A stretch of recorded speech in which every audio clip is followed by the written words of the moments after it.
આજ રોજ ભાભર ખાતે આંજણા કેળવણી મંડળ ભાભર દ્વારા બનાસ ડેરીના ડિરેક્ટર સૌગ્રસ્ત મૂળજીભાઈની શોક સભાનું આયોજન કરવામાં આવ્યું હતું।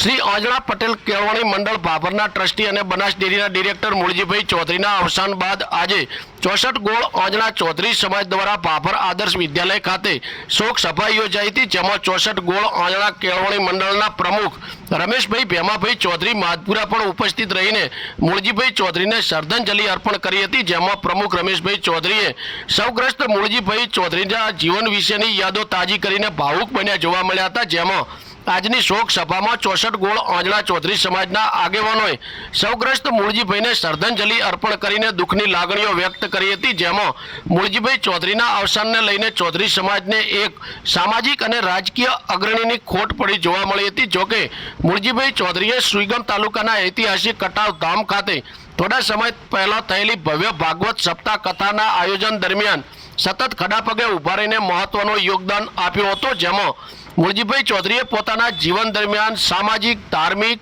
સહકારી, રાજકીય રીતે પણ સમગ્ર પંથકમાં સુવાસ ફેલાવી હતી। જોકે સમગ્ર ચૌધરી સમાજમાં પણ એક સારા અગ્રણી તરીકેની છાપ છોડીને જતો સમગ્ર વિસ્તારમાં અત્યારે ચૌધરી સમાજમાં આજે પણ સૌગ્રસ્ત મૂળજીભાઈ ચૌધરીના જીવન વિશે યાદ કરીને ભાવુક થતા જોવા મળે છે। બ્યુરો રિપોર્ટ બનાસની અસ્મિતા સાથે બાબુભાઈ ચૌધરી, ભાભર સુઈગામ, વાવ થરાદ। स्टार्ट करो।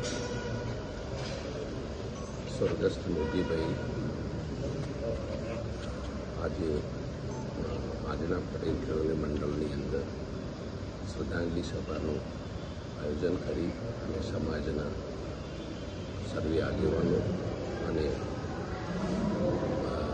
સમાજના સંખ્યા પધારેલા મહેમાનો અને સાથે સાથે એમને એમના વિષય અને એમના માટે દુઃખ વ્યક્ત કરી અને સમાજને બહુ મોટી ખોટ પડી છે એમાંથી મોદીભાઈના જવાથી, અને સમાજ કાયમ માટે એમને યાદ કરશે, સામાજિક કામ માટે, ધાર્મિક કામ માટે અને વેપારી વર્ગ માટે, ભાભર માટે બી ખરું અને સમાજ સંપૂર્ણ સમાજ વિશે માટેના જે કાર્ય કરતા હતા અને ધાર્મિક કથા વિશે બી કામ કરતા હતા કાર્ય, એની અંદર બહુ મોટી ખોટ પડી છે એમના જવાથી। ભગવાન એમને સારી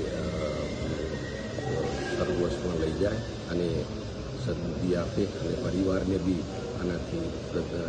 સર્વે સમાજનો સપોર્ટ મળે અને સાથે સાથે સમાજ આવા કામ કરનારા વૃંદાઓને બિરદાવે છે એ બદલ સમાજનો બી આભાર માનીએ છીએ, સાથે સાથે એમના પરિવાર વતી અને સમાજ વતી બધા જય હિન્દ।